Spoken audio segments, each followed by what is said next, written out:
Welcome back ناظرین، رنگوں کی دنیا اور یہ رمضان رنگ اسپیشل سحر ٹرانسمیشن جس کا ہم سلسلہ سجائے بیٹھے ہیں، اگین آپ کو ویلکم کرتے ہیں۔ بریک پر ہم گئے تھے اور جیسے کہ پہلا عشرہ مبارک ہے، رحمتوں کا یہ عشرہ ہے اور عشرہ رحمت بھی یہ کہلاتا ہے، اور ہمیں خوبصورت مہمان جنہوں نے ابھی بھی جوائن کیا ہمارے پینل پر، ان کا انٹروڈکشن کرائیں گے۔ جی عائشہ اکبر ہیں ہمارے ساتھ، خوبصورت سی نعت خواں، ان سے خوبصورت سا کلام سنیں گے، اور عالیہ اکبر ہیں ہمارے ساتھ۔ عالیہ اور عائشہ آپ دونوں کو ویلکم کرتے ہیں، بسم اللہ کیجیے۔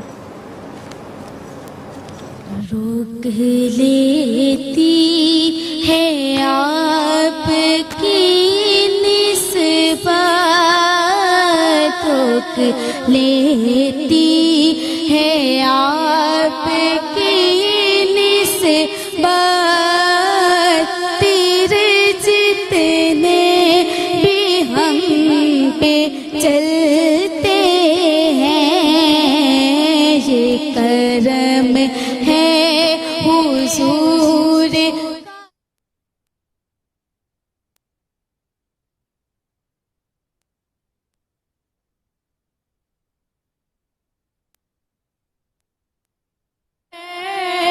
آنے والے عذاب ٹلتے ہیں،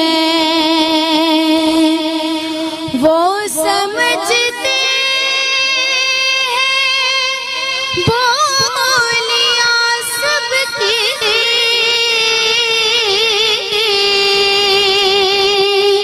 وہی بھرتے ہیں جھولیاں سب کی،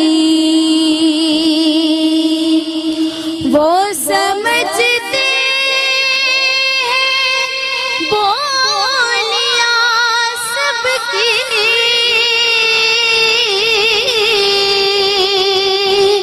وہی بھرتے ہیں جھولیاں سب کی، آؤ بازار مصطفیٰ کو چلے، آؤ بازار مصطفیٰ کو چلے، کوٹ سکے وہیں پہ چلتے ہیں، روک لیتی ہے آپ کی نسبت، تیرے جتنے بھی ہم پہ چلتے ہیں، اب کوئی کیا ہمیں گرائے گا،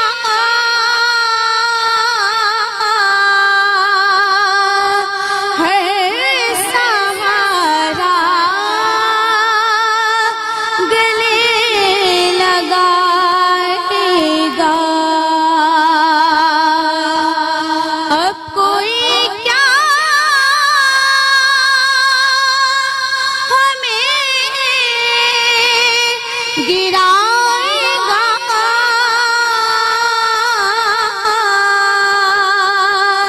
ہے سہارا گلے لگائے گا، ہم نے خود کو گرا لیا ہے وہاں، ہم نے خود کو گرا لیا ہے وہاں، گرنے والے جہاں سنبھلتے ہیں، روک لیتی ہے آپ کی نسبت، تیرے جتنے بھی ہم پہ چلتے ہیں، اپنی اوقات صرف اتنی ہے،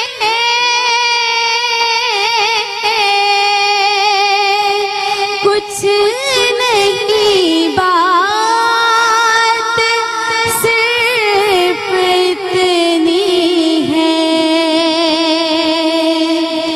اپنی اوقات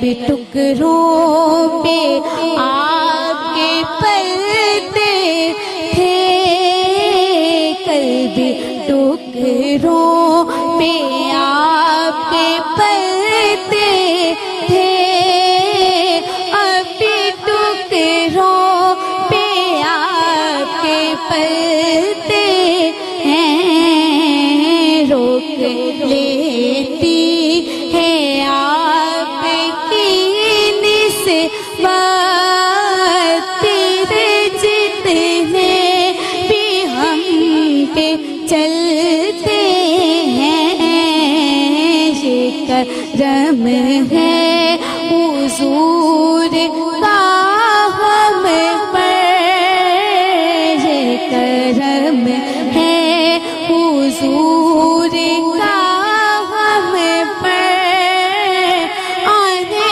والے عذاب ٹلتے ہیں۔